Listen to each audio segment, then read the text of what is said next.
Good evening. This is the monthly meeting of the Durham Parks and Recreation Committee. It is Tuesday, September 24. We'll start the meeting by having all the committee members introduce themselves, and we'll start on this end. Mirka Janos. Matt Swiss. Tracy Schrader. Kathy Leach. Al Howland. Joe Friedman. Erin Guyette. All right, thank you. Our Parks and Recreation Director, Rachel Gasowski, said she may be a few minutes late, but I think we're good to go. So moved. Second. Okay. Any comments or changes to the agenda? Okay.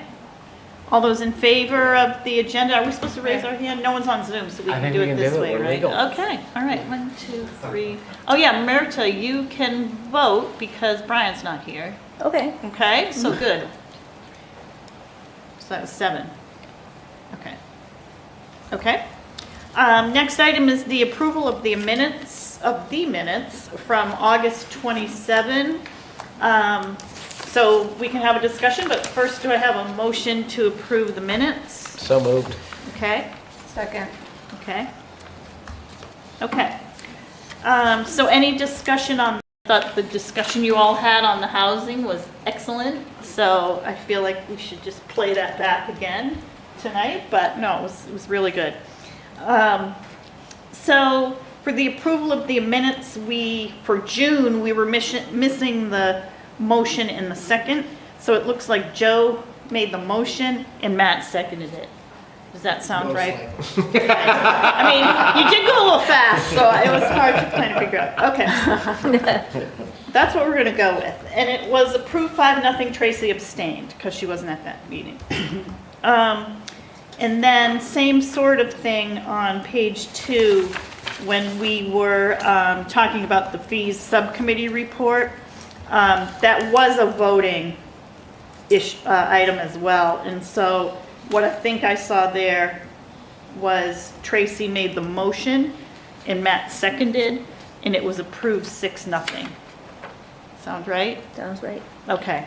And Good. what was that on? That was for the second bullet under business, the subcommittee report. That was one that we wanted to make sure was voted on. So I just wanted, you said it had in there that it was approved, but we didn't have who made the motion or the second.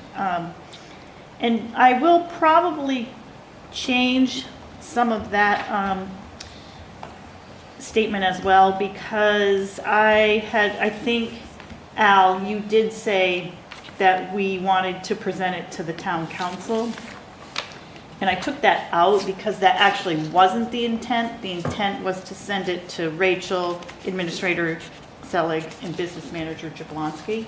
But since that is what you said, we will leave it as that. So I will revert that back, because I Okay. shouldn't really be fooling around with the minutes if that's what you said. But we can correct it this time. But we, well, in the end, Joe, I think the report, that subcommittee report got sent to the council anyway, didn't it?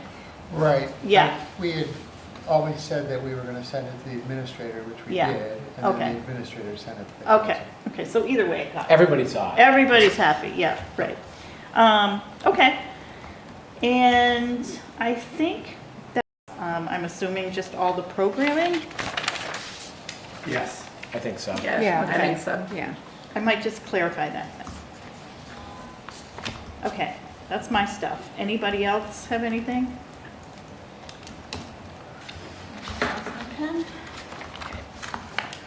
All right, no other changes? Comments? Okay. All those in favor of approving as amended the minutes for August 27th? Okay. All right. Public comments. Michael, are you here for public comments? Okay, all right. And there is no one on Zoom, so I think we can move from that. Next item is roundtable, and this is the opportunity for anyone to bring up anything that's not on the agenda and will be talked about later. I know that we have a couple people who are going to say a few things. Hi, Rachel. And I have a few things, like just some updates, if I could give you those. So you may remember that our committee presentation to the town council was scheduled for, I don't know, the 9th of September. I got COVID 2 days before, so I did not go. So it's been, the next time it can be rescheduled is November 18th. So that will be the report, the committee report to the council on November 18th. I'll take a look at the report, see if I feel like there's anything that needs to be updated. We may want to add some information about the housing discussion that you all had at the last meeting. Kathy, do you want us there, No, you don't have to be there. Thank you. Also, Jen Brown, a member of the committee, asked to come off the committee just because her schedule is not allowing her to attend the meeting. So she didn't feel that she was contributing in the way she would want to. So she has resigned from the committee, which made us able to move Erin into a regular position, which the council did vote on. So Erin is now a regular member. So we now have 8 members of the committee, and there are 2 alternate openings. So if anyone knows anyone else who would like to join us and be an alternate, please let them know. I think the process is they contact Karen Edwards and either Rachel or myself as well. I spoke to someone today who's Oh, awesome. potentially Yeah. interested. Okay, good. All right. The next thing was I sent you all something from M. Friedrichs, a member of the town council, on the Stratford Regional Planning Commission Active Transportation Plan. Really, right now, just an FYI for you all. M asked that it be forwarded to all members of our committee, so we did. It's a kind of a long document, so not really expecting a big study of that, but maybe more direction from the town council or whomever in town on what they would actually be looking for on that. Next thing is, at one of our meetings, we had asked about the budget, the committee's budget request. I did end up making that request for the same that we've had for the last several years anyway, which is $1,500. Rachel and I talked about that, and we thought it was appropriate to keep it at that same amount. And I think that is it for my little updates. Who else? Joe? To follow up on your budget discussion, just an update for this committee on the budget process there. So the first round of all the boards and commissions has been completed, and everybody's request and wish list. A lot of it was kind of steady as she goes with about, and I think they plugged a 3% cost of living increase on wages, which triggered a number of other rises on benefits. Parks and Rec specifically, it was a very static, it seemed a fairly static budget. There was the discussion again about, here we have the rink that's what looks like a standalone pay-as-you-go facility that's a part of Durham's recreation, and we have Parks and Rec, which the town supports with budget money to do a number of the programs. So there's always people like, well, how come we're paying for that? And well, not everybody's using it. And it's like, when I was in my other business, it was like, why do we have to pay for an elevator when we're on the first floor? And, Why do we have to pay taxes? Yeah, why do we pay taxes? We don't go to school. So that's kind of a fundamental still question for people, how much? And Rachel, you were there and it made a nice presentation, and some questioned the rise in expenses was faster than the rise in incomes, the income that comes here. There's a subsidy made, but some of the programs. So there'll be another round of it. The administrator will come back with recommendations. I don't really expect a lot of trouble with our budget, to be honest. There's not a lot of asks in there. it's been a difficult year if you're budgeting because there's not been much growth.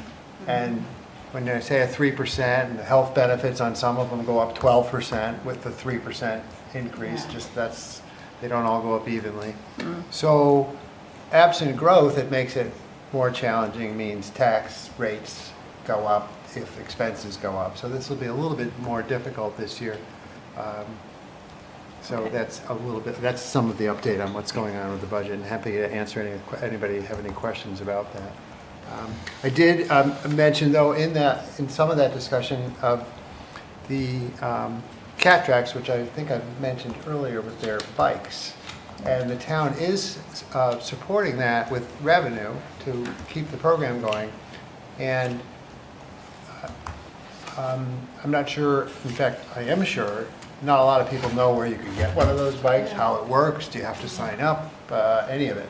So it might be something this committee looks into a little bit, when we're talking about, you mentioned active transportation. It's a bike, essentially it's pick up a bike anywhere and drop it off, and sign up city for bike. it, and it's free. But where do you get the bike? Is it free? It's free to, I think, I say it's free, I believe it is, but you have to sign up, so Gotcha. that you have to reserve it, you have to somehow return it. And I'm not 100% sure it's free, but I think it is. Okay. And the town has supported it with revenue as well as the university. And is it CAT Tracks, TRAX? Yes. Okay, well, we can look that up Yeah. and find out more about it, yeah. And then also just as part of the kind of budgeting and talking about Parks and Rec discussion at the council is this report coming forward on Jackson's Landing and Woodbridge Park. There's a lot of interest, what's going to happen there. And Jackson's Landing especially because of so many things converging there. The rink project that this group has talked about, we're kind of, that idea is in front of the council that we have the Jackson's Landing studying going, but there is the rink there too, which we care a lot about. And they do integrate a bit, and we're trying, and we'll see how that schedule goes, as well as the boathouse down below. There's more activity on that. A group wants to use that. That's right on the water. And it was suggested that perhaps the sidewalk, as part of the capital improvement program for the town, gets connected from Route 108 up Old Piscataqua Road to the rink and the playground. And so DPW is looking at that, which would be, I think, a benefit to that park.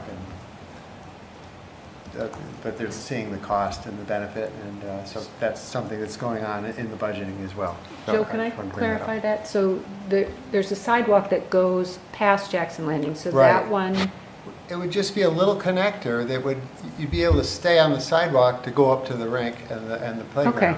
Right now, once you turn off 108, you're walking in the street. yeah, that gotcha. little section, Just a small section. Okay. Yeah. Right, just to get up there. But it's, yeah, everyone's got their eye on it, and we talked about how Wolfboro is probably a similar thing, and that we would be able to do more programming at the rink besides just the winter right. as part of a program, but it's right now, it's still under review in terms of how much it costs, and is it likely that we could do fundraising to match what it would cost. And that's Yeah. part of the study that Bill is doing with his rink group. Right. All right, it's early on. okay. All right, Merita. Yeah, Land Stewards Subcommittee meeting. Just three things. Our coordinator has taken a full-time position with UNH, and so we're planning to advertise. She's a part-time person and very valuable as far as understanding what's going on with the land and invasives and trails and bridges and safety. There was talk about wanting to have that as a full-time position, part-time position. That's all up in the air right now. I think they're going to advertise it as is, and then if they find an appropriate candidate, negotiate then. She's going to stay on as an alternate on our subcommittee, which will be great for continuity because there's a bunch of trail projects going on. And the biggest ones were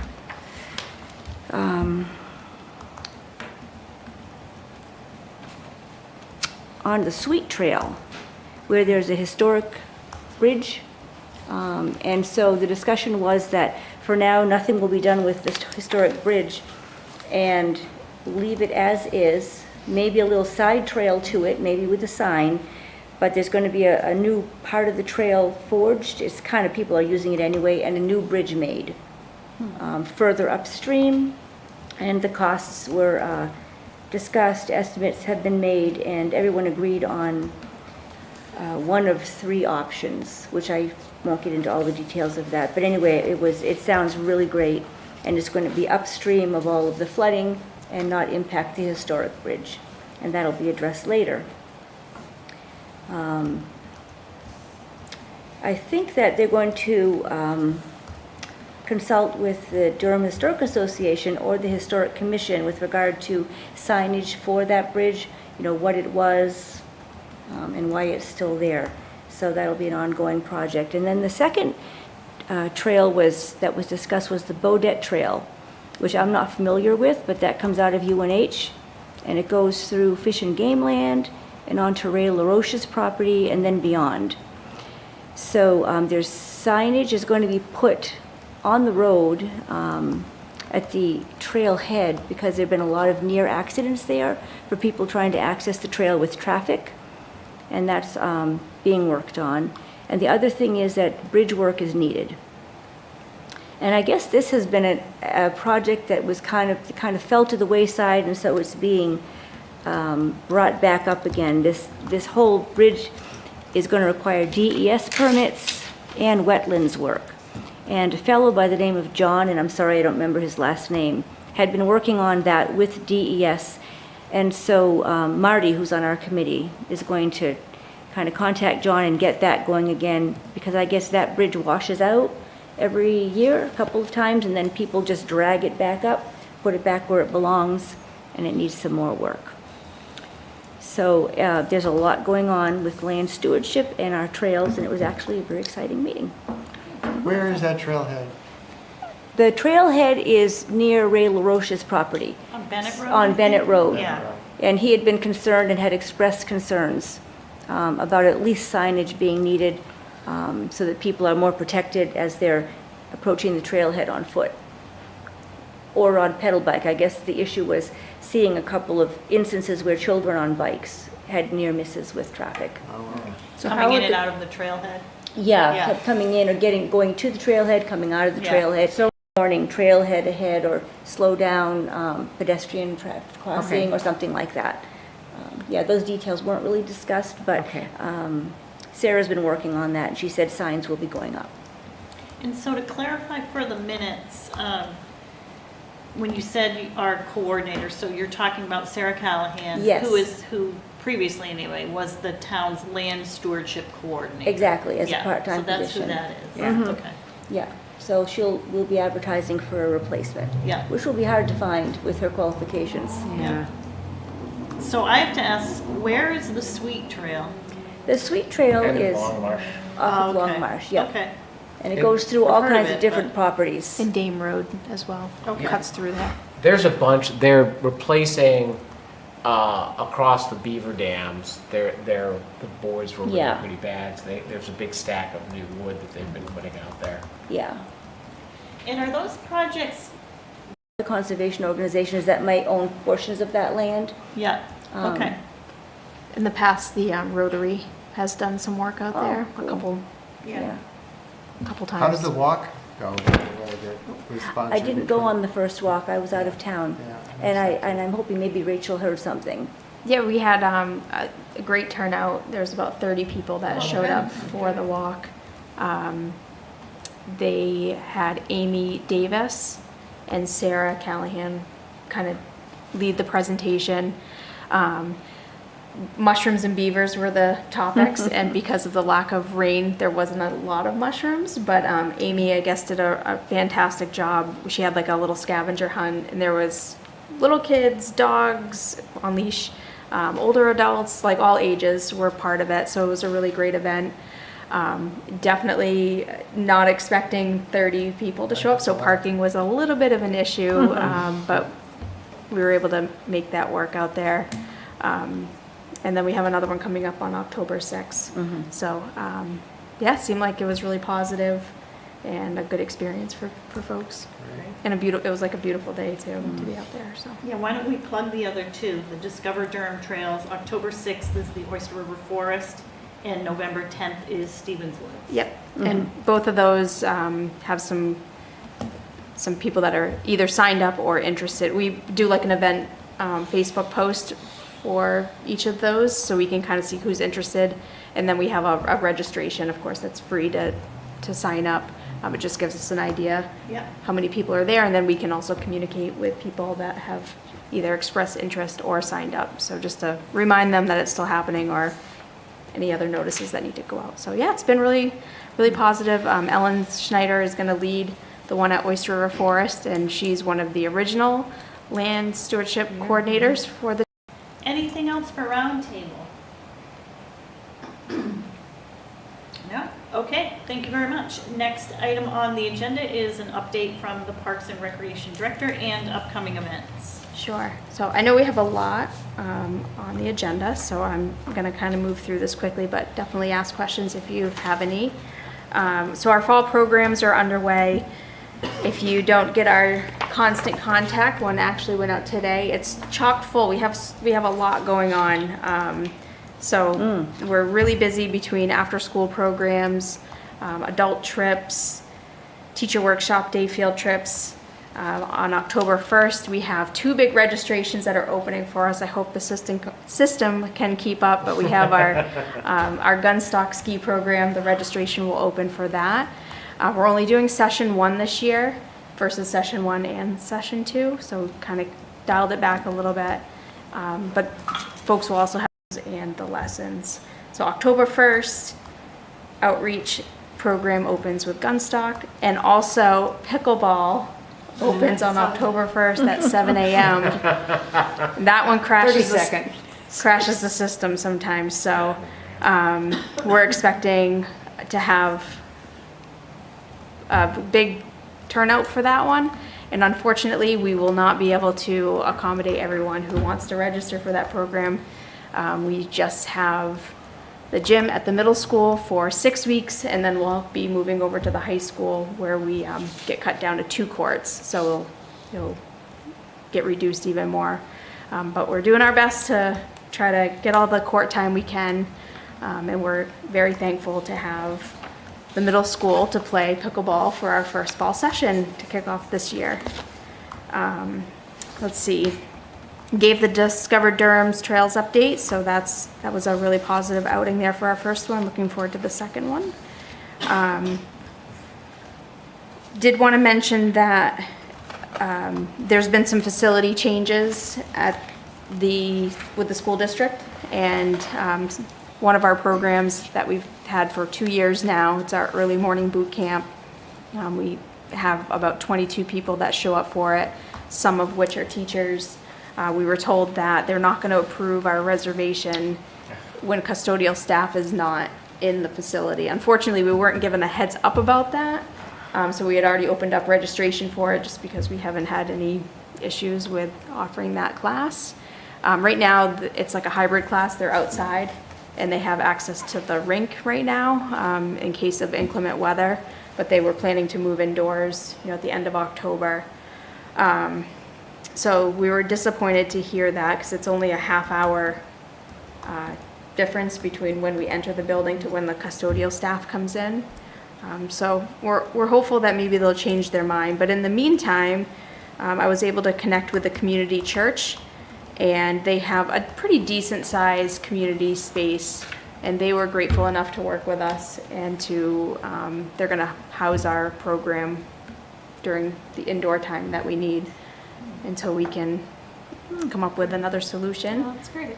Yeah, so, but those are some of the challenges that we kind of face, and it's disappointing for us to have this kind of well-established, well-attended program for adults in the community, and then something like that happens and it almost shuts it down, but we were thankful that the community church is willing to work with us so we could continue to offer it. So will you keep it there at the church? Because I guess the other option would be to change the time. Right. A half hour later. Yep, so moving forward after this session, we plan to change the time. Yeah, But the instructor polled the group that's currently registered, which a lot of folks are repeat yeah. registrants, and moving that half hour just doesn't work for them. Yeah. They do it before work and then, go home, shower, and Yeah. head to work. So I'm hopeful that maybe we'll get the school district to change their mind, since it's only a half hour difference and we can carry on as we did. And so why the change? Did something happen? The only, I wasn't, they have never had an issue with our group, so it certainly wasn't something on that. I asked about that. They said they want to make sure in case something happens, that there's a trained custodial staff present, something at the school happens. And the only thing I can think of that kind of triggered this was on the first day of school this year, the high school had a gas leak, and it was discovered prior to the kids entering the school. So, I do think it's kind of rare that a facility would just let you be in there without their own personnel, someone of their own personnel being there, just for general supervision and liability and all that. So I'm not really surprised yeah, to hear it. But anyway, well, yeah, it's just one of those things that is hard for us because we don't always have a Yeah. backup plan. no, I And know. so, Yeah, but anyways, we're working around it and we'll go from there. As mentioned, I presented the 2025 budget a couple weeks ago to Todd and Gail, and Joe and two other counselors were there, Sally, Counselor Nadell, and Counselor James Bubar. Bubar Councilor were Bubar, there. yeah. Pretty straightforward budget from what we've presented in the past. Our contract services has gone up because we've seen a pretty big increase in our after-school program and just other programs that we're offering. So some of our camp stuff we contract out in the after-school program. So that's where that line item went up. But with that, we increased our revenue by a pretty significant amount. So this year we were projected to bring in $210,000, and I'm projecting close to 300,000 going into 2025. So, but we're not like the rink, and we do not cover all of our expenses. So as Joe mentioned, that is always a little bit of a sticking point. Right. I did go through and I looked at our adult programs by residency. So if you want, I can run through that Okay. information here real quick. I'd be happy to send that off. so this is adult program registrants by residency. By residency, Okay. yeah, and I broke it down by program. And again, this was January 1 to September 9th. So I did this going into the budget meeting. So there's been a few things, but you get the general Yeah. gist of where things are at. So pickleball, we had 158 folks register, 103 were from Durham, 20 from Lee, 12 from Madbury, and from other communities. Fitness classes with Kathy, we've had 155 registrations, 109 are from Durham, 23 from Lee, 3 from Madbury, 20 from other communities. Early morning boot camp, 78 registrations, 64 from Durham, 14 from Lee, 0 from Madbury, 0 from other communities. Tai Chi, we have 68 registrants so far, 38 are from Durham, 0 from Lee, 10 from Madbury, and that number cannot be right because it has 420. So I'm not sure, that must be a typo. I'll have to look at that. Yoga, we've had 59 registrants so far, 50 are from Durham, 0 from Lee, 6 from Madbury, 3 from other. And then we had a pound workout fitness class, 15 registrants, 9 from Durham, 4 from Lee, 1 from Madbury, 1 from other. And so all of those numbers have, if I look at it from 2023, they've all basically gone up, which is nice to see participation-wise. But I think the biggest point is that sometimes we hear from folks that Durham residents aren't able to participate in programs. They're getting, Yeah. folks from other communities or neighboring communities are taking their spot, but the majority of our registrations come from Durham residents. Yeah, so, yes, that is a question that we get a lot. So the majority of, at least for this group, the adult fitness classes. the adult. The majority of the participants are Durham residents. Correct. Yeah. Okay, that's good data to have. By a lot, you By a know, lot, by a yeah. lot, right? Okay. Are all of those programs limited in size? Yes, yeah. That's one thing that we have to constantly work around. And usually for these classes, it is a smaller size than, a camp setting, just because of the location that we have to host the class. Yeah, I think that's a point for maybe, it's not that the council can necessarily do anything about it. Yeah, can you fix the 400 one over there? And send it to me via email or anything? Tracy was just- I'll put it in here. I'm just Okay. gonna, Just the whole facility thing, I think, is getting to be a little bit of a problem. So I think that will dovetail into the discussion on the housing and what our needs might be there. Right.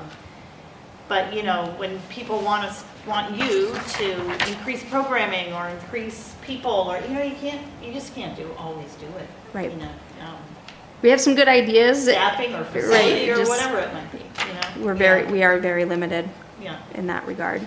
And then just to quickly here mention about the upcoming events, we have the downtown trick or treat event scheduled for October 26th, 2 to 4 p.m.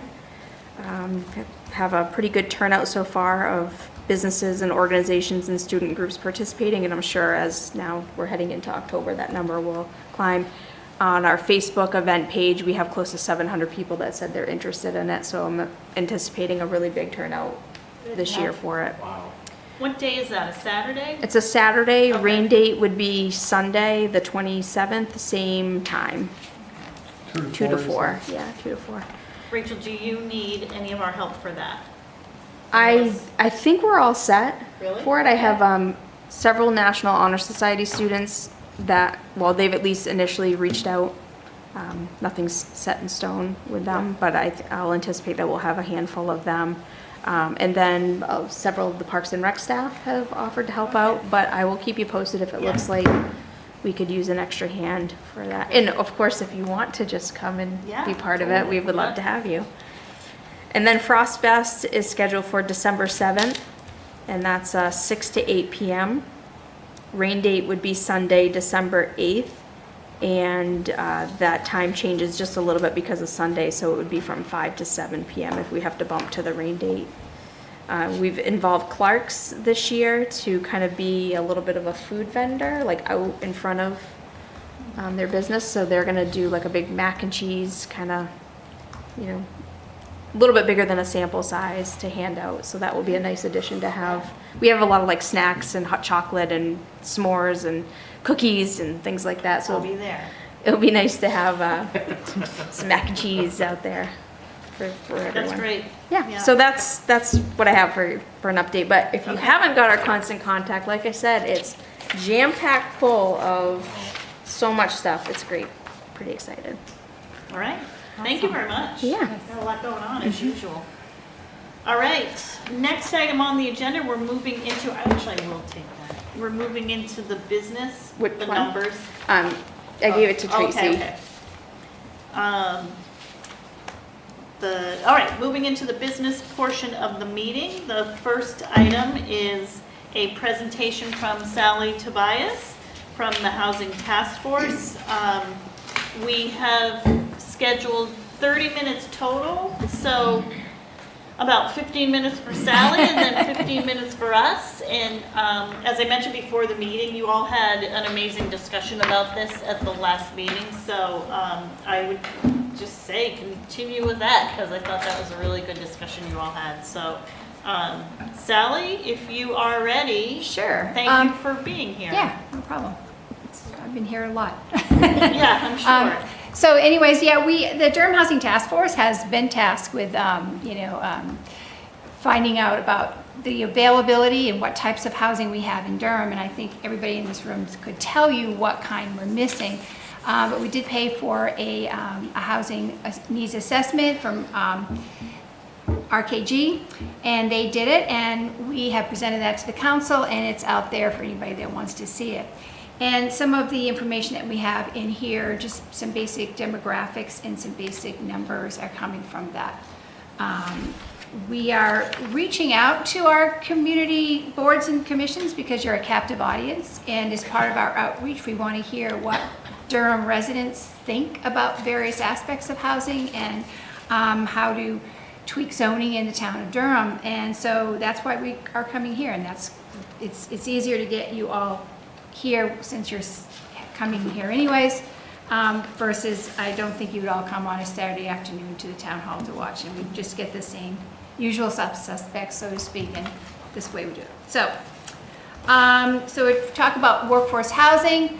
I know that we did ask that the PDF of this was put forward, so I don't know if this may be a repeat for some of you, but housing which is designed to provide a broad range of living options that meet the needs of families and individuals that represent the majority of New Hampshire's diverse workforce. And workforce housing projects often include a variety of dwelling types suitable for households with different needs and incomes. The New Hampshire created a fair share housing production model to address the state's future housing needs. A fair share housing production model was created to assist the state's municipalities and planning commissions in determining our present and future housing needs. And RKG did use this report to examine Durham's particular needs. Right now, between 2020 and 2040, the state sees a total of 88,395 units needed to, in addition to the shortage that we are already, that already exists. RKG took that number, the original number for Durham's portion of that, adjusted it a bit, taking in consideration the not undergraduate student population, and came up with about 455 units that we should try to include in Durham by 2040. And as you know, Councilor Friedman pointed out, there has not been a lot of increases in any development in town, and that does tend to affect everyone's taxes after a while. So why should Durham respond to this situation? Well, I know a lot of people in Durham think Durham is its own little bubble and that everybody that lives here works here, but that is not necessarily true. Durham is part of a larger community, and Durham residents rely on workers who live in a wide geographical area and often have long commutes. I think we all go to Home Depot and Lowe's, and I'm sure all of us have gone to Target on occasion. Those are not in Durham. And the people that work there may or may not live in Durham. Durham is not affordable to many, and it offers few housing opportunities for those who want to live here.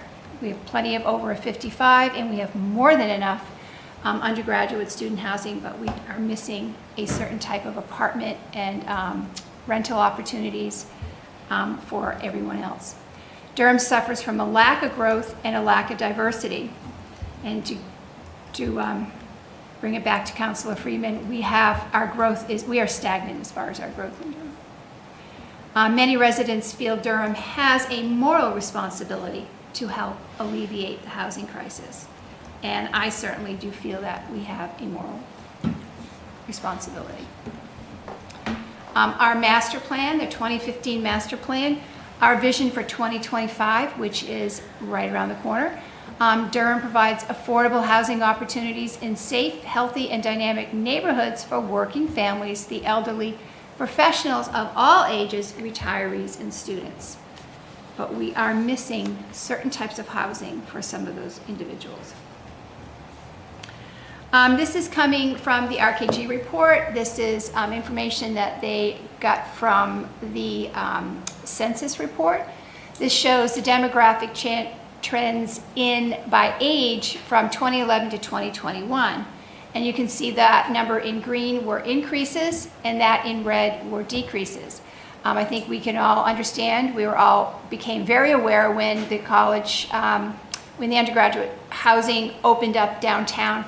we had an increase of 19.7% between the ages of 18 and 24, 25 to 34 about 9.5.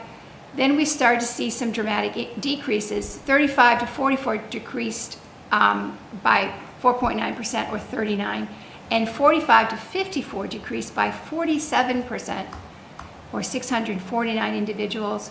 55 to 65 decreased by 208 or 23.6, and 65 and up increased by 295 or 31%. Those are concerning numbers. For the most part, that your child rearing ages are actually leaving Durham. And then your older people that do require more services, and I apologize for the little picture on the side, but it's the only picture when you look for over 65 for some reason. I guess they figure if we're 65 and up, we have a cane. I will be 65 in November, and I do not have a cane. Something to look forward to. If I had a cane, I'd probably use it as a weapon anyways. This is our zoning map. There are, some of you may be familiar with zoning and how it works, but I'm always surprised when people don't understand how it all works and how the rules and regulations do govern what can be built and what cannot be built. And people think, oh, well, let's just do that. Well, if you can, if it's against the law, because the zoning doesn't allow it. So possibilities. Attach. One of the great ways of adding more housing, especially workforce housing, is attach accessory dwelling units. They are presently allowed by right in all residential zones if they are attached to the home, physically attached, and have a door that can or cannot be locked. You have the choice of locking it or not. That leads from the main house into the accessory dwelling unit. That's an odd thing about the door. We don't really know why, but it exists.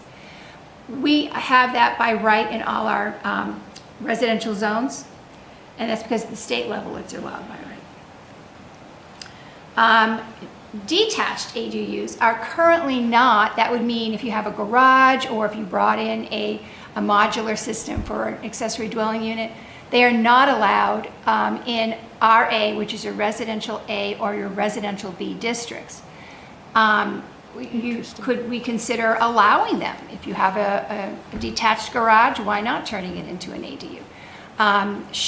They are allowed in rural and residence coastal, but perhaps maybe two could be allowed, who knows? But what conditions could be required? The thing about ADUs is that they can be costly to build, but the reality of housing right now is there is a lot of excess equity in people's property, and that can be turned into increasing the housing value of the home. So if you're looking to age out and you want to stay in your present community, you can build an ADU, you can live in that ADU, and you can rent your 4-bedroom home to a family. That creates housing and still creates a place for you to stay. Or if you are living in that home and you have younger adults growing up and they want to stay in the community, it's a great first time opportunity for somebody to live in there. Or you can rent to grad students, anybody. There's a lot of options for renting them. Duplexes. Presently, duplexes are not allowed anywhere in the town of Durham. And yes, we do have them, but they were built before and the zoning was changed. And I believe really the zoning was changed out of a gut fear that they would be overtaken by people that would purchase them and then just put college students in them, which we do have that experience in town. However, conditions on the ground are very different now than they were when that happened. So that would be something to consider. The only type of duplexes we allow right now are in senior housing. It is a great way of creating housing. It is an historical way of creating housing. We have all seen these.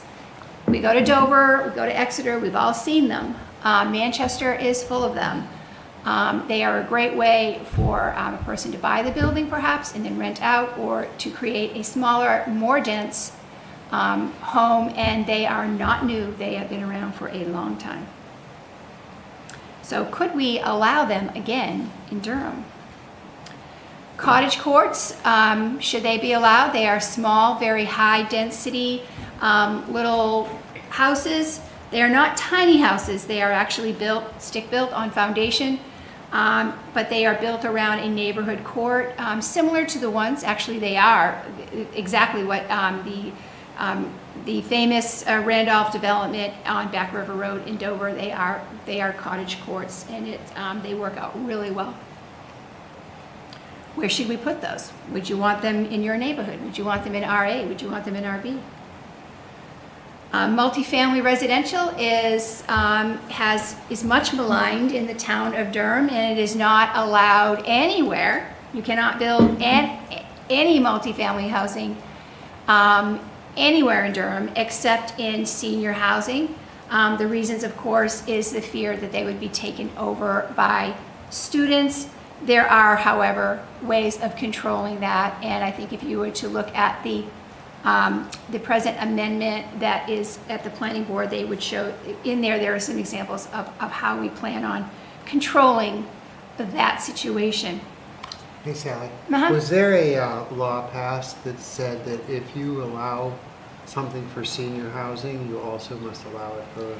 It's the Work- density requirement, and Michael can housing. probably fill it in a little bit better, but that there is that if you allow density for over 55, you have to allow that same density for workforce housing. It doesn't say you have to allow it to be in the same place, but it has to allow the density. Thank you. And on multifamily homes, so you can see on the right side is the blue one. That is a much older house. This probably was built in the early 1900s, and that is a multifamily unit. There's probably at least 4 units there, so this is not something new. Where should we allow it in Durham? Where is it most appropriate?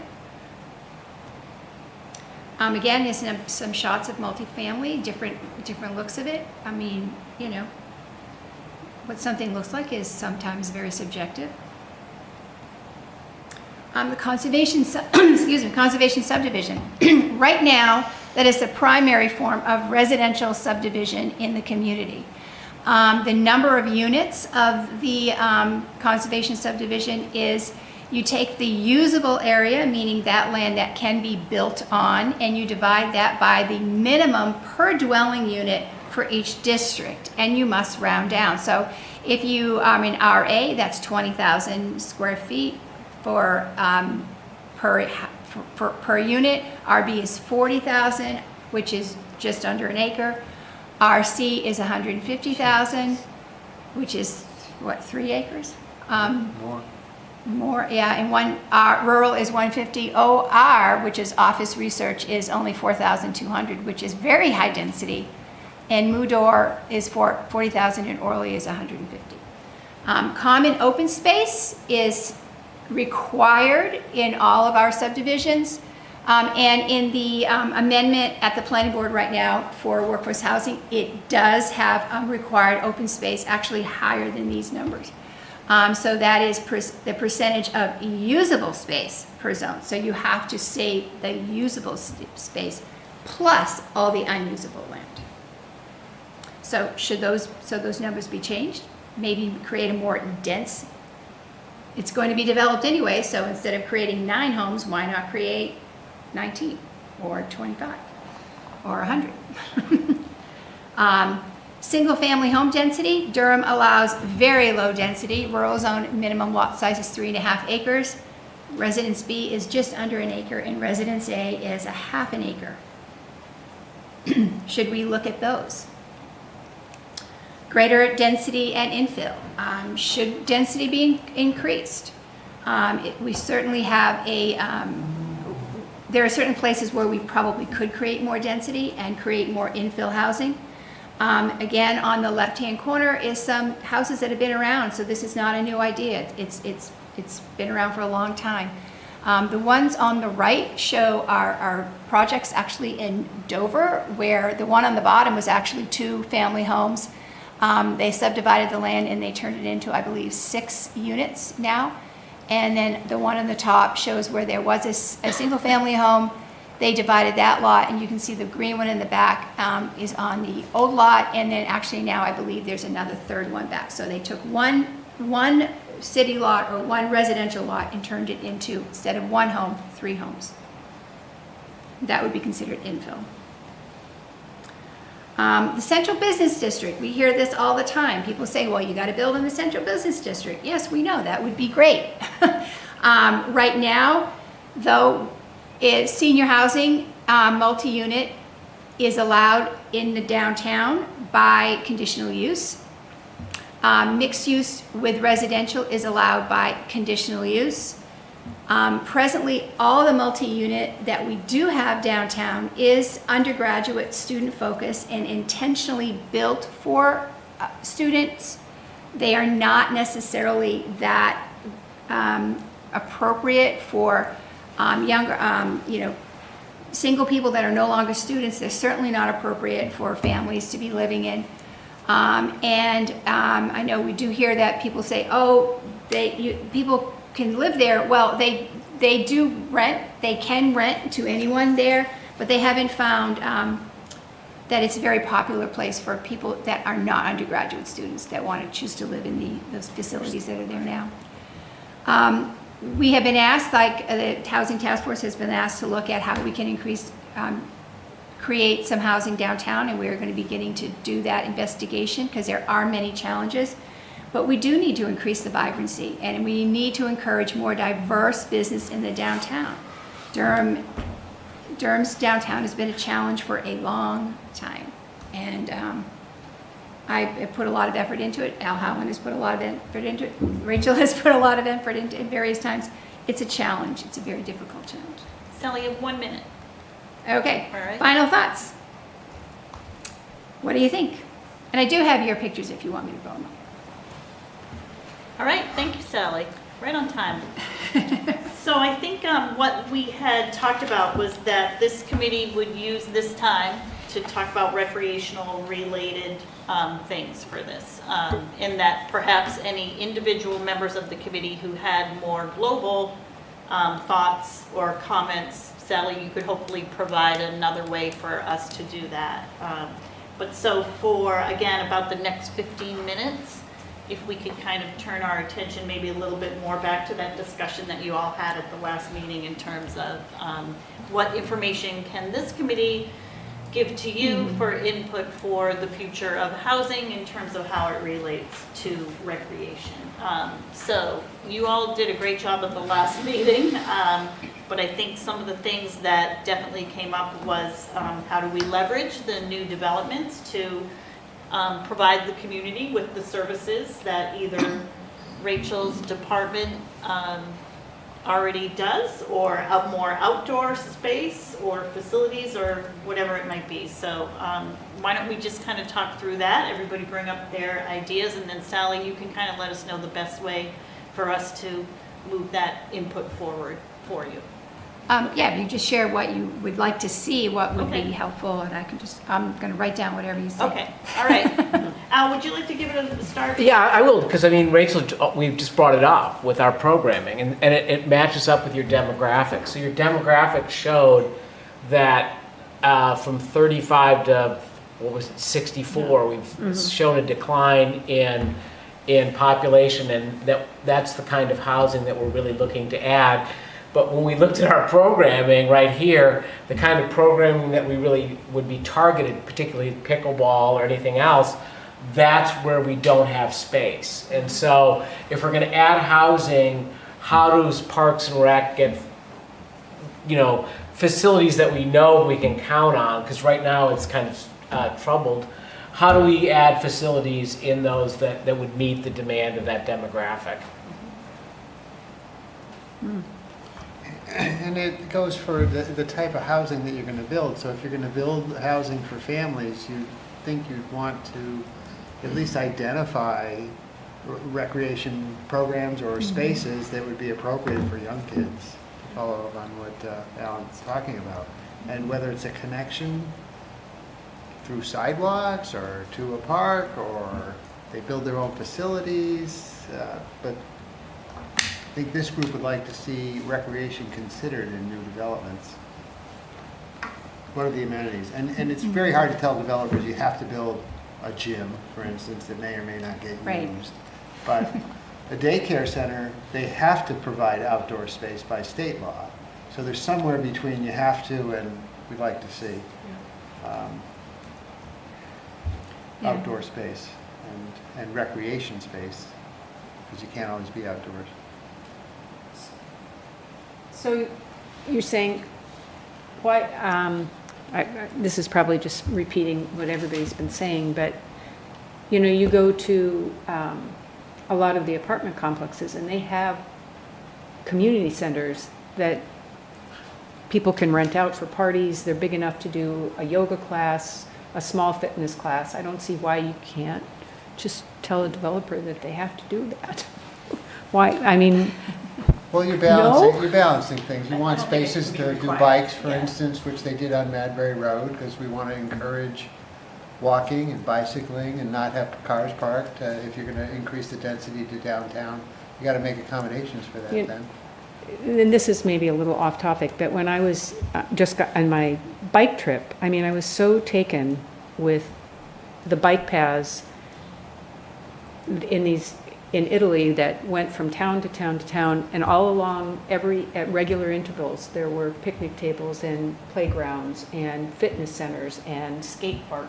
And I was just sitting there going, why can't we do this? You know, I mean, can't we have why nice can't we? things? I mean, and it was, I mean, and you're talking about, you know, people complaining about spending if it's not, you know, money, but to me, what a great investment in the community. It makes people more active. It makes community.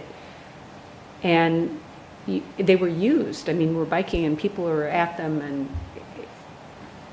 it just seems so reasonable, Yep. you know. I mean, even that picture to the right there, I mean, just putting pathways, if you were to I know. increase housing, I mean, that just opens up so many people to either walk or bike into town or wherever it is. I know. You know, Yeah, on that that. someone that wouldn't normally do that. Like two of the properties, I mean, I sent some photos. The Keefe property, which is on across from Harmony Homes on Route 4. Route 4 has a wide shoulder. I hate riding on it, it's noisy, but it's the pathway that gets you to Portsmouth and links you up to the East Coast Greenway. So it's really important to have access to that. And then the Keefe property, if you cut through and add others, 108 actually is important. It has a wide shoulder. Again, it's a little noisy, but that gets you into Dover, and then Dover then connects you up. If you ride up to South Berwick, that connects you to the northern pass of the East Coast Greenway. And so putting a pathway that goes through that development is really important. It would give everybody access on Baghdad Road to like slide This is through. the Keep property, right? Yeah, but you would have access if you can go through this property that allows all these people, instead of having to go up on the entranceway to Route 4, you could cut through the property and get on Route 4. It allows all these people access to downtown. And then the other one is the West Edge development, which is, but during good weather, we definitely want that to be bikeable to downtown. And that will also then link up to the rest of our trail systems if you're gonna ride off trail. So I think from our perspective, or at least from my perspective, that's a really good one to consider. How do we Yes. put a lot of effort in, we talked about our trail network and all that, we want to make sure that these new developments link up and accentuate that. Yeah. Right. And the Madbury Road project and its multi-use path is going to go all the way, of course, from downtown to Yeah. Route 4. Hopefully, it gets completed. And that's similar to the one on the left, that's a multi-use path. I don't know how it's going to exactly look, but that is a multi-use path. And that's going to go all the way down from the beginning of Madbury Road all the way down to town, which will be really, that's a significant, Right. So to have yeah, new developments being able to connect to this. to that, somehow. yeah. So do we make that a requirement of the zoning? Like if you're gonna Realize that might be the expense of it's about how and what we're going to give them to get there. Because you can't just say you have to build this, and then they're going to say, well, that's great, but it's going to cost me more money. So this will be a high-end place to live, and that's great. Fine, we'll do that, but it's going to cost everybody there, and it's going to cost people that live there money because it has to come through. So there's give and take. I think we have talked at the planning board wanting to have connectivity from developments into, you know, the main road. So it really would depend, of course, a lot on where the property is and what can be done. But certainly allowing, but if we allow community centers and we allow daycare centers and we allow senior centers to be in a development, you're more likely to get something like that out of it. But yeah, that would be something we could, you know. And it could be done with bonuses. Yep. In other words, you can build by this, by right, but if you add, say, recreation facilities, maybe you can build more. Yeah, you So can that's an get more. incentive Yeah. for them Yeah. to put those facilities in. And I think it would be hard to say you must do X, because maybe that X isn't necessarily what you want in that particular development area. You know, Yeah. if you were just saying It each one may- is different. Yeah, it may be completely inappropriate, or basically what could you say, need there. fine, you want Yeah. us to do that, well, fine, we're now going to this town instead of here. Yeah. And because we do need to, increase the assessed values of some of our properties. I mean, when you're looking at, like, for instance, the Keefe property, that property, its assessed value is in the tens of thousands. If you take that as a developed piece of property, say the cottages or the lodges, their assessed values is in the tens of millions. It's quite a difference, and we do need to take that into consideration. But the way Planning first. So what is the way that some of these recreational thoughts or needs would come into play in the process? Well, I think, Michael, if you want to touch in on this, but I would say that, you know, we would make certain things allowed. Like we would Yeah. make community centers allowed, we would make daycare centers allowed. Daycare centers are something that would be an asset to any development. Community centers are often considered an asset.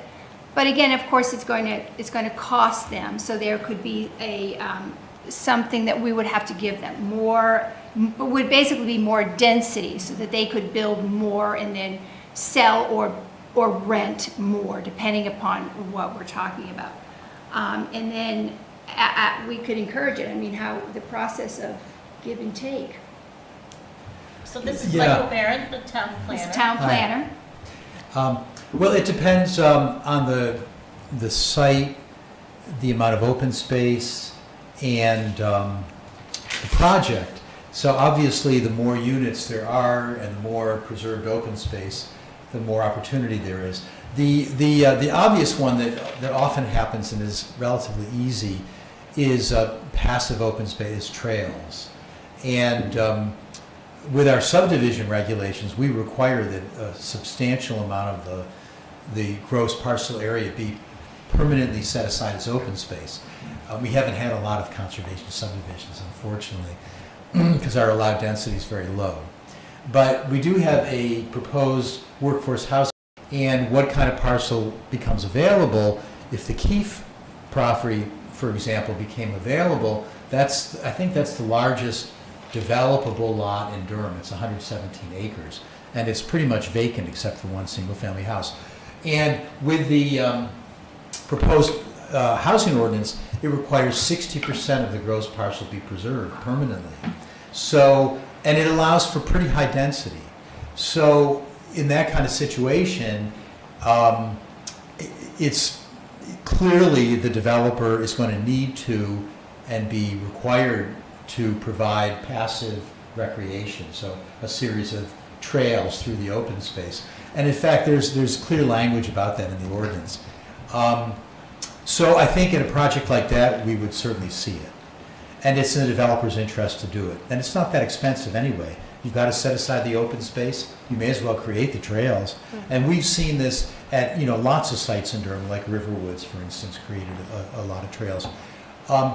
With active recreation is different. There's not that many projects.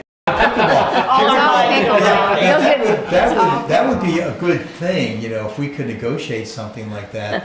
However, what I'm hearing is you get complaints from neighbors because it is louder than tennis. Oh, Who knows? please. But I know that we always have a shortage of ball fields, of active recreation land in Durham.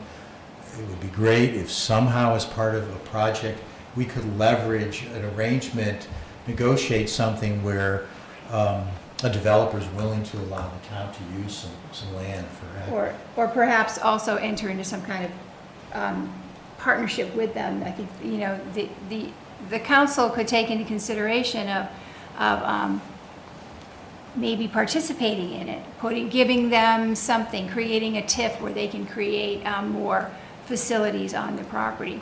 I think that it would be in the best interest of the town if it wants to continue to grow in its recreation department. And I know that the town requires or really leans on the recreation department for income. I've seen, when I was on the council, I've seen Rachel get, you know, picked away at enough with, you know, earn more money. So, but there's a point where you can't because you have no place to go. And so, you know, there are ways the town can do it and come up with money to help as well as give bonuses and density bonuses. So I think maybe, Michael, one of the things you said was the term passive recreation. I don't love that term. And I may not be most current see, with my recreation well, I'd love to issues, see yeah. the definitions of both, but anyway, which I've done. But so I guess I feel like if we already have language like that in our zoning language, I guess what maybe we're looking for is a little more than that, right?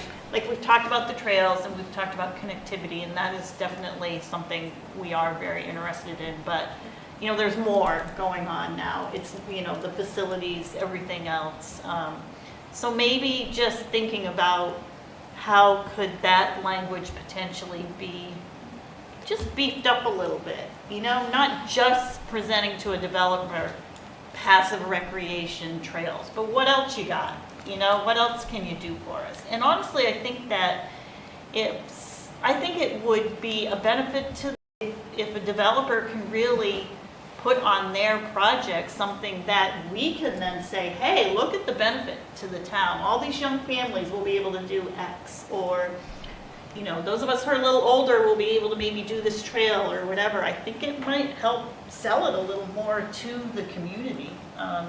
So I'm glad that you're hearing us today, because I think, you know, I think maybe the town is a little bit behind in the kind of passive recreation kind of thing. That's not really all we're looking for anymore, I don't think. Yeah, well, and if you look back on, just with a broader perspective, the kind of large developments that we've had in the last 20 years, they've mostly been student housing Correct, developments.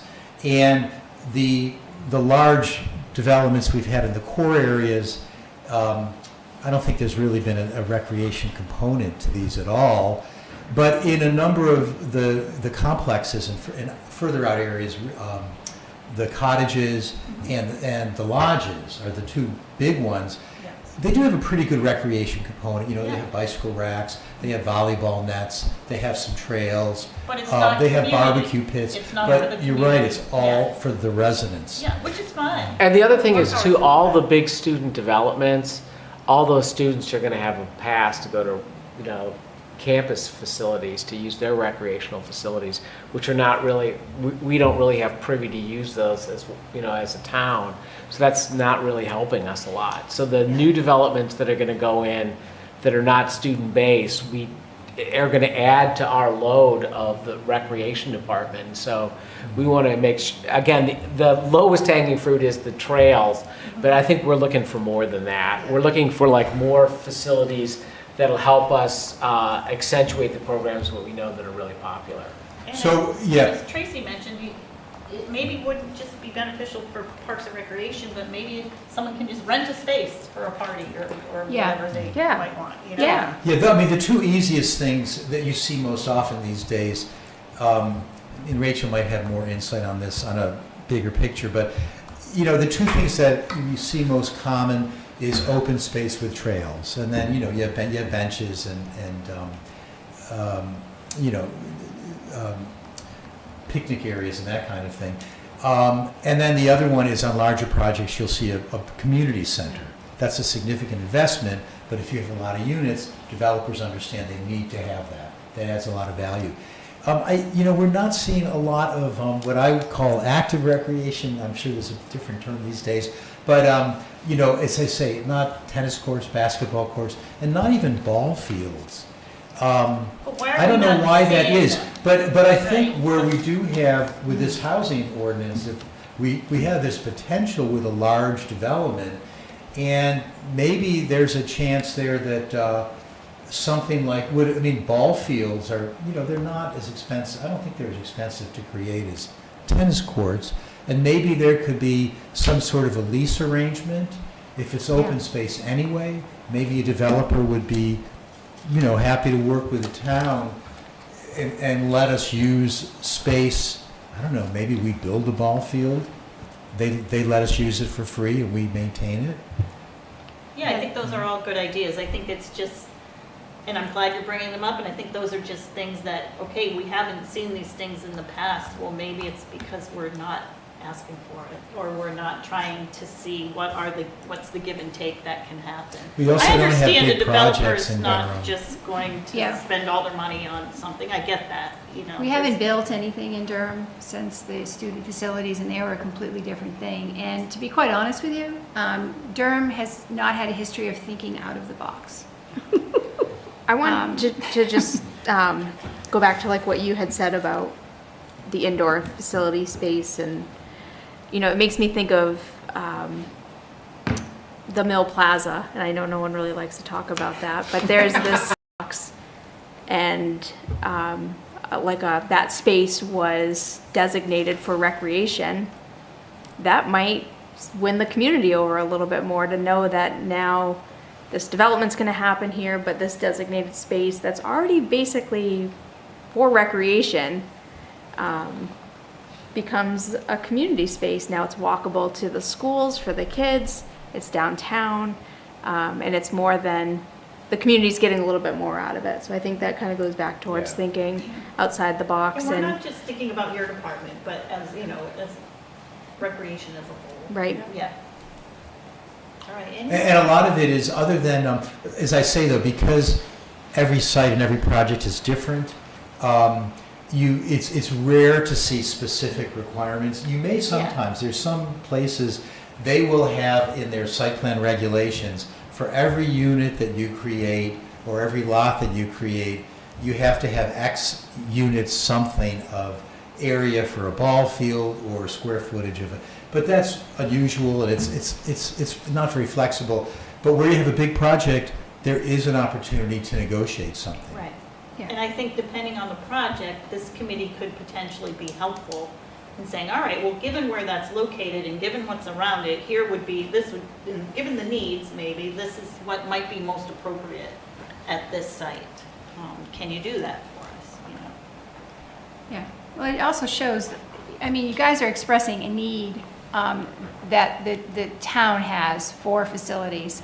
Yeah. And well, it brings in a whole new neighborhood and community, and it's a good opportunity for the town to take a look at its own needs, its expectations, and how do you get there, and what you actually have to be willing to contribute as well. Right. You're not going to get a developer to do it all, and because it's costly.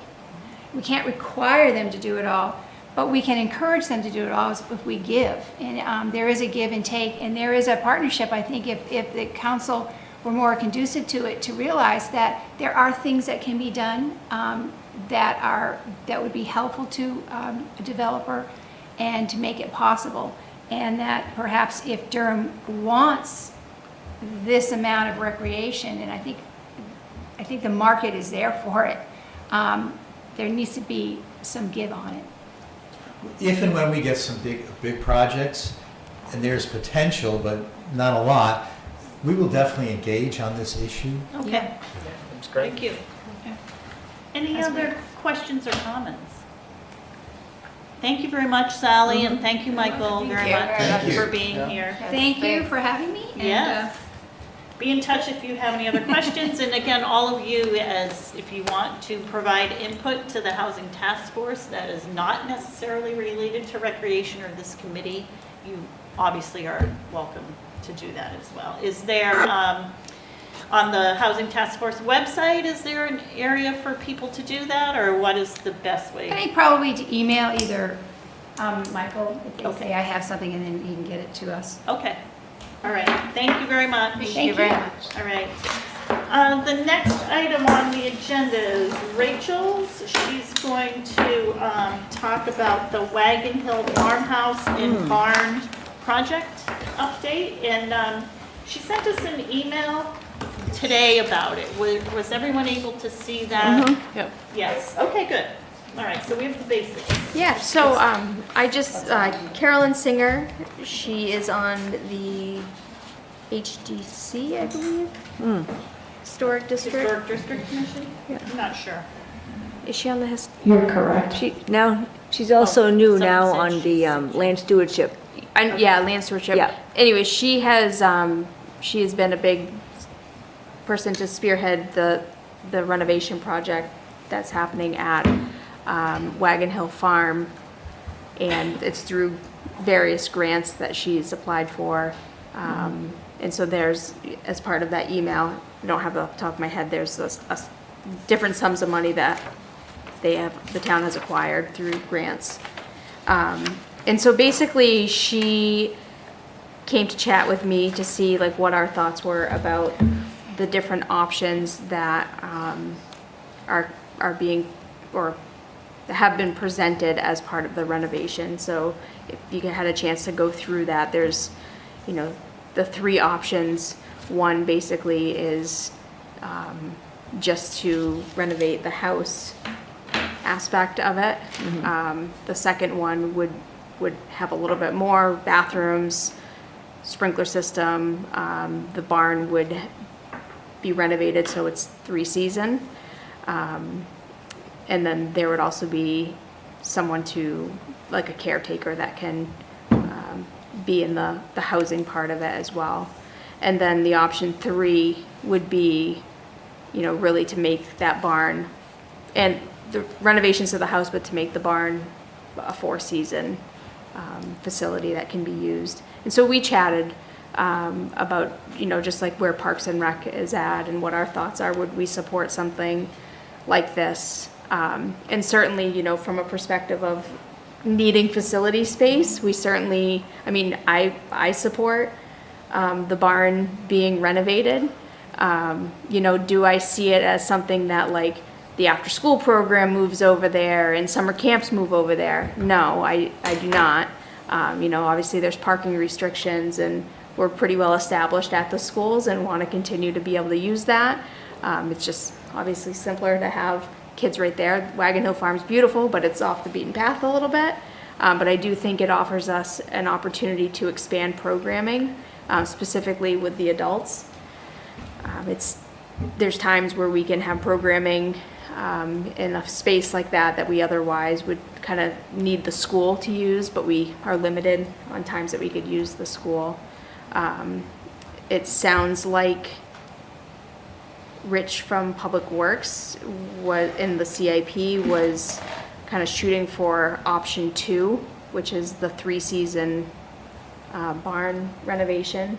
And Carolyn was hoping that we would support her in option 3, which is the full 4-season renovation of the barn. The winter time is certainly the hardest time for Parks and Rec to be able to do programming, find indoor space for programming. So certainly, I'm in support if the project is going to move forward to support the full renovation. So it's something that, we could have consistent programming throughout the year and not have to stop because it's all of a sudden winter and the space isn't usable. So we basically chatted about things to that nature, where Parks and Rec is at. Again, stressing the fact that I don't see it being the community center, but certainly a space that we could utilize in partnership with other town organizations and committees. And when you look at the money, okay, so first of all, Rich is saying let's go to $1,849,000. That gives you 3-season use.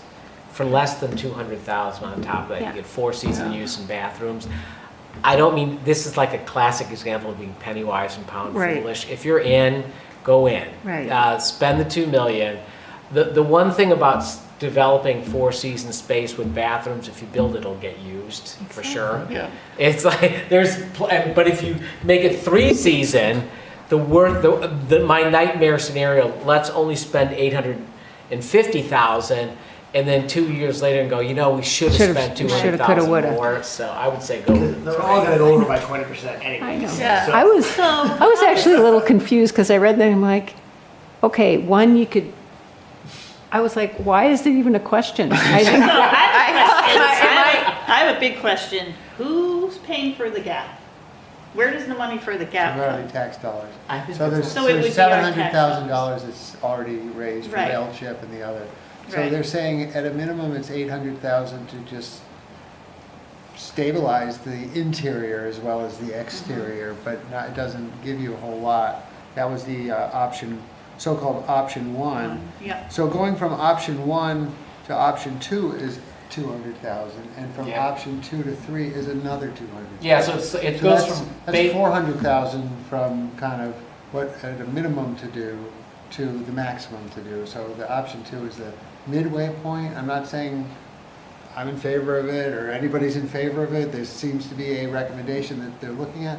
But in this budget process, it's going to be that very thing. All that money is either going to be bonded or raised by the town if we decide that's what we're going to spend the So money on. to go to option 3 then, we're talking about 1.3 million, over 1.3.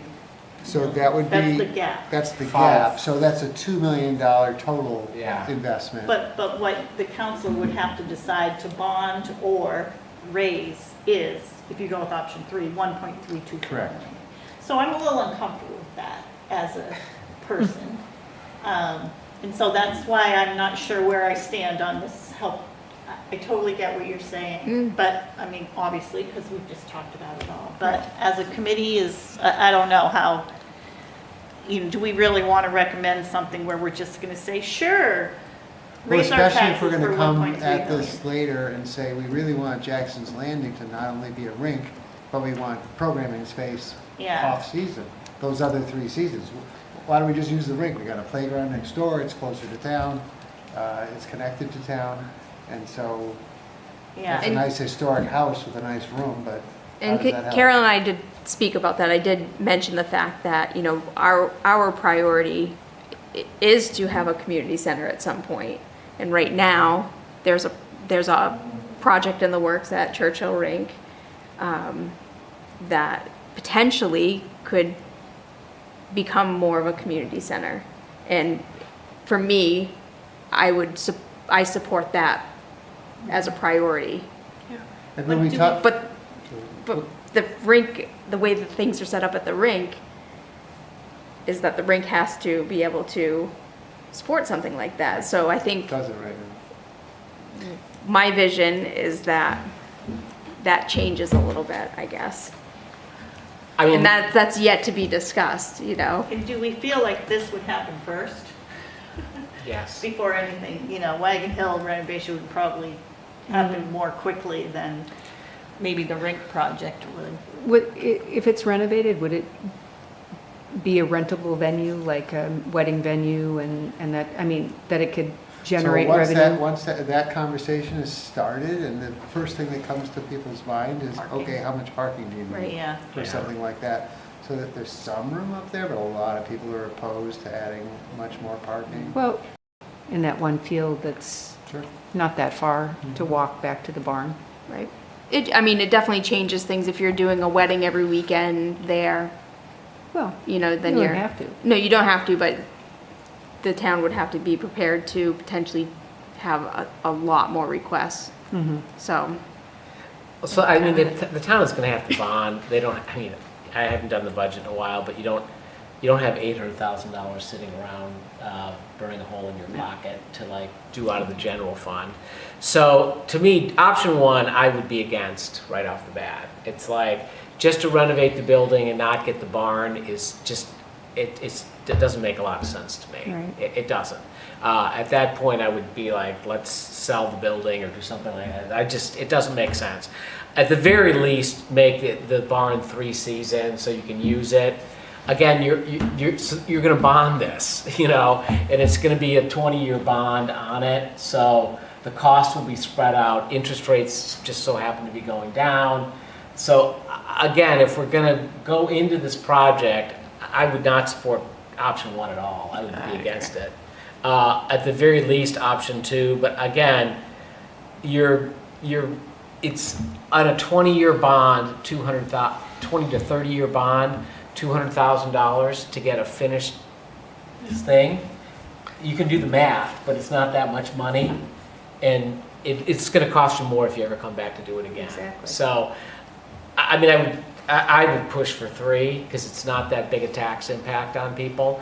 And oh, by the way, I think, you know, when we just did that housing thing, and you just talked about the budget, the mechanism, if you do not expand your tax, new housing developments, particularly big ones that are in tens of millions of dollars, then you'll have the revenue to pay for this. So, you know, it's part of a bigger plan. I think Durham, it drives me insane. I did many a budget of Durham, and when we had the money flow in from the student housing, which was $100 million of tax assessment, what we were so focused in on is no tax increase. Yeah. Well, you know, okay, if you'd had a slight tax increase and been investing in infrastructure during that time, when you look 6 years later, which would you rather have done? And I think most people would probably say, oh yeah, the things that we invested that money in now they're coming to fruition are a really good investment for our community. Now we don't have that revenue coming in. We don't have any projects on the table.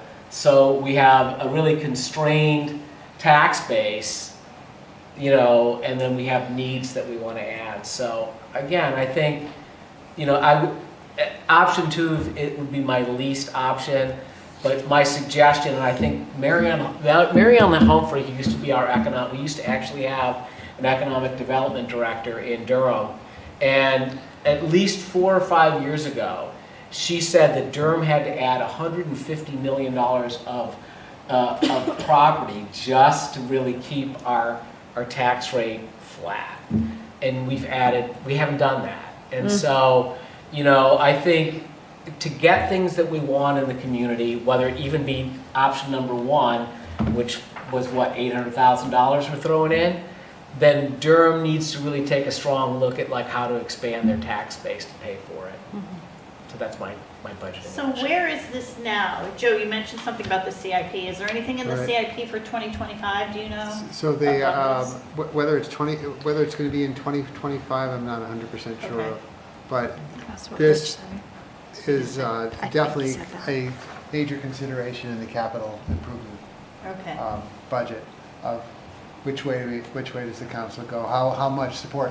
Because if the other thing is that also going on in the background is that there's a federal funding to get the shoreline restored there. So the town is putting a lot of resources into Wagon Hill Farm. And quite frankly, to me, looking at it, I mean, for this group to have another room to do something in is not our most important thing that we're looking at. I mean, I would think in terms of this committee's priorities, trying to keep focus on something happening at Jackson's Landing where we really have multiple uses. You've got the water, you've got the playground, you've got the rink, and if the rink turns into a Four Seasons, I mean, when we say Wolfboro's a model, they have a ski area next to their hockey rink. What a great combination. So getting people the whole family can come and people can do different things at the same place. So I would think that we don't have a huge interest in either way that this goes. Because it's another That room is- for you. that If you is could my get that at feeling, Madbury Elementary School, you'd be happy. I've heard you kind of say that you're worried you don't have enough spaces. If there were spaces for programming, it doesn't have to be necessarily at Wagon Hill, but a space like Jackson's Landing where basically Parks and Recs would control all the space there and use it as they want. The primary difference is if you do Jackson's Landing, the revenue can pay the bond, the increased revenue. If you do Wagon Hill, the town will pay the bond. So from our perspective, I mean, I agree. From our perspective, Jackson's Landing, making it Four Season, is a much more sensible use of funding than this. And I think I don't really remember what the last rink projection was, but again, like if you're talking option 3 on here, where we're kicking in 1.3 million, wouldn't you rather do it where you generated revenue to offset the bond? Or make a down payment on the rink. And I think the thing to think about is the viability of that rink project and the timeline on it. That's the only thing that, I'm not 100% sure when that's all gonna happen. Well, Bill says they're waiting for the construction manager to give final estimates. So, Right, and but- that number is mysterious. We really don't know if it's 3 million or 7 million. But then you've for also got a instance. certain amount of time where you have to raise that money, right? Right. And I know he's had, like viability studies, I Well, don't they know where can't we even stand on start that. that but until you right, have the number. right. So it's So, I mean- really anxious to get that number. But they're being to see. treated differently. So the rink, you're saying the rink has to come up with a mechanism to fund itself, Exactly. and that they're gonna have to do the bond, everything of this. This, they're saying, no. They're not having to come up with anything to pay anything of their own. The town is just gonna pay for this. Right, when. Well, they did do all rink- the grants, to be rink fair. would love to have $800,000 The, from what do the we have town. in the fund, what do we Through have in our taxpayer fund dollars. for the rink, our set-aside fund? I'm gonna say 300,000, and I'm probably wrong. No, I think that sounds right. In the special revenue fund for the rink? Yeah, that's what Bill had said during the, About 300, Yeah. so we have 300, again, they don't have they only have 700,000, yes, they did raise 700,000, but they're asking for 800,000, a minimum. Top of it. A minimum of 800,000, and the rink has 300,000, and they're saying the rink, no, you can't ask the town for anything, you're gonna have to raise everything else. So I think, from my perspective, the question is, which is a better investment? I mean, if you're gonna spend, if the town put the money into the rink, and then you use the increased revenue of the rink to pay the bond, it would be essentially kind of revenue neutral. I don't think Bill's asked for any money from the town. He kind of proposed like, hey, this is what we want to do. We want to spend money on an architect. We want to spend money on Yeah, you this." gotta put your mic on. Sorry. And he was like, and we're just going to fundraise it all ourselves. And so that's how he kind of proposes to the Yeah. council to get the authority to look at it. Sooner rather than later, because if Joe's saying that most of the council members seem to support the rink, now maybe they support it mostly because it's self-sustaining. I don't Well, know, I'm not but, saying they support the renovation or the new rink. What I'm Yeah. saying is they support the program that pays for itself. So- Right, right, Which is- Yeah. Which is easy to support. yeah, right. Yeah. Totally. So how about any others with thoughts on the Wagon Hill Farm? Merita, do you have any thoughts, or Aaron, anybody? I guess it's just comments. I don't know why we have the Wagon Hill Farm. I don't know, Blasphemy. like, what is the planned usage when we bought the Wagon Hill Farm? What are we doing with it? Well, I I know think there's it a was more community the garden. land than the building. Yeah, there's a community garden and there's great trails and Yeah. there's great oceanfront, waterfront. the But it's like, what waterfront. was the plan for the buildings, or what could be the plan for the buildings so that they're revenue producing, Yeah. Yeah. right? It Well, I would think be a that's what great they're wedding trying venue. to, I think they're finally getting at it here, so, Yeah. I give them credit for that, but yeah. Yeah, I've heard some people said, oh, well, Parks and Rec wants to go up there, which I know we don't, except maybe to use space, but not we don't to want have to, we that don't as want to their move up headquarters. there. Right, we don't want to confuse people like we're pushing. I don't think we want to confuse people like No. we're behind pushing for needing a space up there. We would use it if it was there, but we There, aren't but- asking for Okay. it. Right, we've used other space Okay. too. Aaron, Yeah. any thoughts or comments? I mean, I agree with everyone here. I just also think that this is, and maybe I'm just thinking short term, it just seems like more of a viable, realistic plan if they're actually thinking, if there's an amount of money that can fix this barn, that we had space that we could use, it seems more for the recreation, for Rachel in the Parks and Rec. I think that's something to look into. And I know that the rink is a possibility, but that's not in the works right this moment that I'm aware of, and so I guess if we're looking basically, I mean, the initial question was, out of the three options, what is the best? I agree with that. Like, the third is the best, because we have all this great space at Wagon Hill. If we're gonna go there anyways with the recreation department, we might as well use it in the winter. Otherwise, we don't really need a barn, really, you know? Yeah. So if it's the question of like the 3, then I think the third is the best. I think that's Yeah. a different conversation than should we just forget it, not support it? Yeah. You know what I mean? Like, Yeah. I think it's a Yeah. different, Yeah. that's a very different question. So it didn't start with, do we want the rink or more space at the rink or? Yeah, I think maybe we're not necessarily have to get into the options, although it sounds like Carolyn is asking for something. She's from looking us. for us to support, well, preferably option 3. Yeah, so, is there a way, and you guys can agree, disagree, whatever, if the committee felt that it wanted to support the project in some way, not even thinking about which option, we could do that straight up, or we could do it with comments or with concerns, or we could kind of not do it, not support it at all, or we could not take any kind of vote, or, other options might be to maybe have Rachel think a little bit more about how would Parks and Recreation potentially use it more? Is there more there than we think there is? Not really sure. What do you feel like, Rachel, we have to leave this meeting with some sort of support or non-support in place? I don't think we have to leave this meeting, but maybe by our October meeting, we can have an opinion, collective opinion. Do people feel we need to wait until October? Like, what would happen between now and October? Just think about it more, or, Well, one is you're probably going to get some indication of where the administrator sees the budget going for. I mean, option 2 is the more expensive option that he's looking at right now. And I don't think he's even looking at option 3, quite honestly. yeah.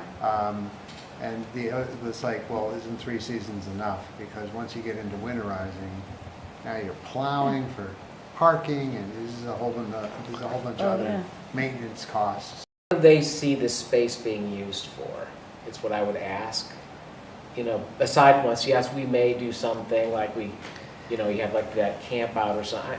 But what are other departments going to use that Right. space for Yeah. besides us? I mean, I could have a list by next meeting of what I feel we could use it for, but, right, who's managing it? I was just gonna say, Is who's it- managing? Is it closed up until, like, someone like Parks and Rec is gonna use it? Because then that causes a problem for our department, because we don't have the staff to, And if it's a sign up suddenly like, Yeah, they're who's having, doing the sign there is a ups? historic, Yeah.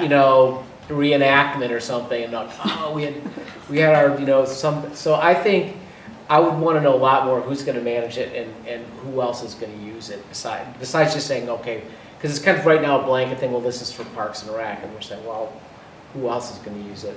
So- Yeah, I think It's that's certainly a good not going question. to be dedicated solely to Parks and Rec. Yeah. no. No. There'll be the historic group that wants to use Yeah. it, there'll be all kinds of, and if it wants to be used privately to raise money, I don't know if that's going to go Who's taking all those anywhere. reservations? Yeah, Who's right. getting things set up for So you- people? Yeah, you because almost like a have new to do position, contract Parks and Rec with couldn't private manage it. Yeah. I mean, Yeah. it'd have to be managed in a certain amount of But we space. could manage it, it's just, Then we would you'd need need, more staff. we would need, right. Yeah, Yeah. or else there's a separate person that you coordinate with who's coordinating everything else that's going on Yeah. up there. Yeah, and I'd like to know what else is going on up there to warrant option 2 or option 3. There's going to be a caretaker upstairs, it'll be a combination security and look after the place, open and close the gate, look after the dog problems that occur Which we periodically. used to have. We used to Yeah. have, So it'll really be a caretaker for the whole place. And security. But they probably wouldn't manage events and That- I don't think it would rentals be- I and, don't think that would be in the job you know, description like, at all, no. They'd have a place to live yeah, in exchange, Yeah. essentially. Yeah. impact on the taxes. Because again, I think that as a committee, it would be nice to just say, yeah, let's just spend money and put it on the taxpayer, but I don't think that's really what we're too excited about, because we are them. so. Unless it's a project we love and we're supporting it. If That's the rink true. turns into that where Yeah. Right, we're Yeah. almost there and we need the town to make up a gap, the Yeah. last third or last Right. 25% or. Yeah, what I don't want to have happen is that we come and say, oh yeah, we really need the rink. They said, well, we gave you the barn out at Wagon Hill, and Yeah. you can't use the rink, and I don't want that to happen. No. Our priority is definitely the rink. Right, and again, there's such better access to the rink for all the rec Yeah, I agree. programs. Yeah. And the You can community, bike there, really, You can yeah. walk there. Rachel, are you comfortable with that? Yeah. I mean, Okay. it's hard. I'm like, kind of like with Aaron, I feel a little Yeah. torn between the two, and it's like, do I see the barn being something that is gonna happen sooner than the rink? Yes, absolutely. And when it comes to needing space, we need space. But absolutely, I look at the rink as like our one opportunity to have a community center. Yeah. But I don't think the model of how the rink has to pay for the whole entire project is gonna get us what we want. Yeah. It's not So- sustainable, No. And I think that like Matt said, the more maybe we start getting people thinking that, yeah, we may need to ask for some town assistance with that project, Right. which I don't find to be unreasonable. But to just keep saying, yeah, we're never gonna ask you for money, we're never gonna ask you for money, I don't think that's probably true. Right. Right. And so if I like have to put my vote in as to like where the town should potentially support Yeah. a project that is going to offer us more recreation space, it's definitely at the rink. Yeah. Yeah. But I do support the project at the Right. Wagon I Hill don't think too. you're gonna get, even if you got number 3, I don't think you're gonna end up getting much use out of that barn either. So Not enough you're to, gonna support something that you're not gonna get marginal use out of. not at the cost of potentially, especially Yeah. pushing the rink further down the road. I agree. I mean, we could support it, I mean, we could say, yeah, we'd love to use it when it's, Yeah, it's super Yeah. nice. Yeah, If it's there, we'll But use it's it. done. You need programming in there if that's what they're trying to do, Yeah. exactly. Yeah. And the rink is so up in the air too. Like we Right. don't know if I know. we have this beautiful plan. The fundraising has to come after that. yeah. If the company determines that the support just isn't there, then the project's kind of dead in the water. Right. Raise that money. Right. And then if so, let's go. Right. Yeah. And I also feel like And the, 26 is what they're kind of targeting. If good things happen and we make decent progress, we may be into this in 26. Perhaps full fundraising mode and Okay. close to getting there. If things can move along at probably a little bit faster clip than they have. Yeah, you need to move it up in the queue. Right. It's kind of in limbo. I know right Bill's Yeah. frustrated with the response time from the construction manager Right. in terms of getting those quotes. so for the Wagon Hill, I feel like it's already, sounds like it's in the works. It sounds like the administrator is considering it. The council will look at it. It does say in Rich's email for CIP for 2025. So I That's have for a, Wagon Hill. yeah, the Wagon Hill. So I have a feeling that, this kind of could go through or something could happen, whether we support it or not. So, We can just say it's an interesting idea. right, yeah, that's a good way to put it. We could use the space if it's available. Right, yeah. Okay, so do we want to talk about this again in October, at our October meeting? Do we want to ask Rachel to come up with anything for us? I don't want you to spend a ton of time on something, but how do we feel between now, what do we feel we need between now and October to maybe have this conversation again? Well, maybe I can get some more intelligence about which way the budget in the town is going. Yeah. Because Okay. the budget won't be voted on until December. Right, So we're not even probably going to, and the administrator is supposed to give his final budget, I believe, by the end of October. okay. So like on the 31st of October, we'll really know where Yeah. Where he's it's willing even to back going. and go Yeah, with okay. it. So I don't know if we need to get ahead of that at this point. Okay. How Like, about- we could talk about it in our November meeting prior to the council's vote in December. Okay, Like Yeah. this, right? Like, Well- there must be a plan, some sort of plan in place, what they're gonna do with this. They once want to have put- like museum space inside the house, So that's. and then maybe- also inside the barn have like kind of picture like exhibits that can swap out. They'd be up like on the wall, so Yeah. not like that people could bump into, but if someone wanted to have an art exhibit up there. Kids. Ball going off the picture. Well, We have yeah, had this project on the committee's radar for a couple years. Pickleball courts in there. And we pretty much, a couple times said, hey, keep us updated as it goes. And so I think that's probably why Carolyn reached out. But yeah, you're right. We haven't had a lot of interaction with them really Yeah. until this point, so. I can find out a little bit more about what the thought is about who's going to manage the barn. Like say it turns into a 3-season, who's handling the renovations? What would be the projected hours of? You know Is what it- would be nice to get is when they went for all that grant funding, they must have had to present a proposal that must have included what it would be used for. Oh, sure, Have we seen that? we have seen that. Okay. So Museums. It doesn't include any sprinklers. It doesn't, hang on a second. Good progress towards restoring and stabilizing, but no sprinklers, no new life safety improvements or ADA improvements, no new HVAC, mechanical or plumbing. Even with all these new options? Right, no lack of restroom. This is in just the Moose Plate, the 700,000. Oh, Okay. Basically, again, stabilizes the house. yeah. And 'Cause I and know there does was- some historic renovation to the exterior and to some of the interior. It doesn't renovate any of the second floor space, it just leaves that as it is. It doesn't renovate the barn, Yeah. it doesn't add restrooms, Yeah.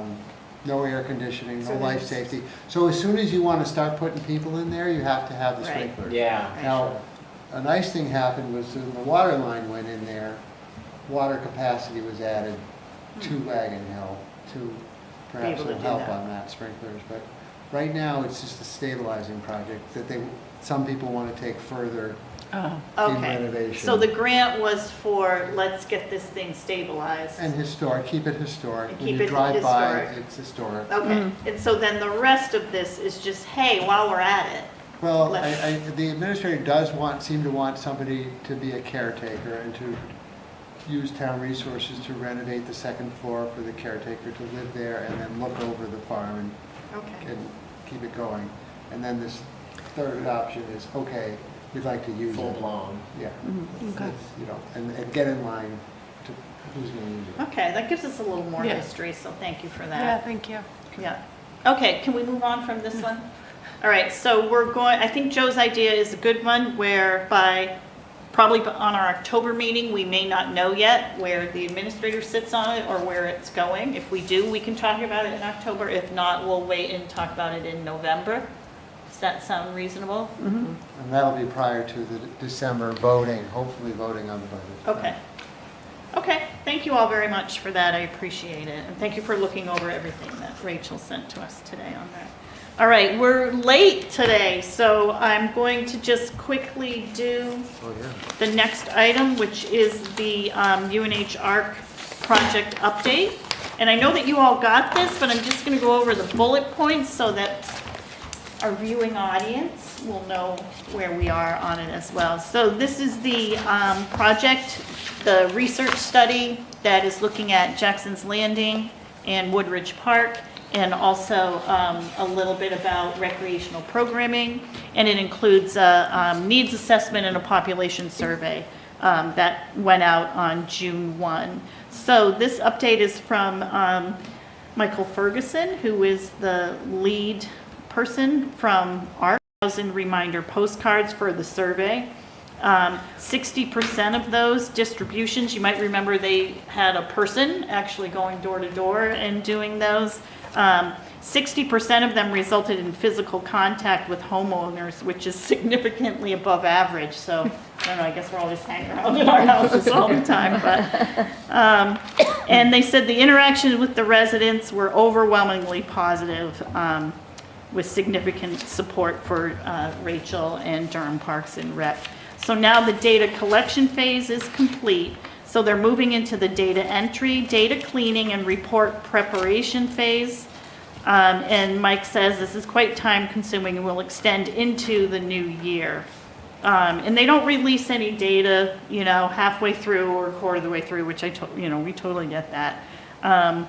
And then, so the final phase of the study, including the final report and outreach presentations, will run from January 1 to May 1. You can expect a detailed technical management report, including specific managerial guidance in a series of presentations by the end of May 2025. In summary, they are very pleased with the progress of the study, the above average response rate, and the quality of the data. As of mid-July, the response rate was 17%, which, you know, I don't know anything about it, so it didn't sound great to me, but Mike says that the typical response rate is about 10%, so anything above 15% is pretty notable. So I don't know if you have any questions on that, or you feel we need to go back to them at this point. I was thinking maybe we could see if they could visit us again in January. Yeah. Yeah. Once they get all their, I don't know what data cleaning is, but once they're kind of farther along. Yeah. I could check in and see if he feels that's an appropriate time frame, and he'll have good information to provide us. I think maybe, Rachel, it would be good if you and I checked in again, just maybe to talk through again what to expect us actually. That there was a assumption that what we're going to be getting is some sort of plan of even what to buy, what to do. I mean, some sort of specific. I don't think something. it's going to be the what to buy. No, it's No. going to be, That was pretty clear from the beginning. It's not going to tell us what to buy, but it's going to use the information of what the residents want. or Recommendations. How are they write recommendations for the two areas. And so a little bit of my concern and why I'm bringing this up again is what you mentioned before about the rink. I don't know how much there's going to be recommendations that relate to the rink. Because we have asked them to really Right. focus on that Jackson's That's right. Landing playground. I don't think anyone's expecting Okay. any recommendations for the rink. Okay, okay. I'm just But saying, there should the be fact that the some. rink's there, they Yeah. should acknowledge that something might be happening. So Right. if you're doing something in the playground, how might it affect the rink if the rink goes forward? Right. and there were some And there were some questions. questions. Yeah, about on the rink and enclosing then- yeah. or, you know. Yeah, we kind of added those Yeah. in at the end. So we just want them to acknowledge that there's something happening right next door to where we asked you to look Yeah. at. But I don't, any other questions or anything else you feel like we need to follow up with them on?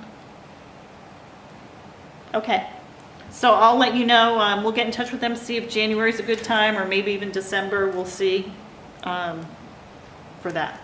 All right, let's skip the review of the committee goals. The only thing I will say on them is I think we're doing good, so, They're awfully small when you print them.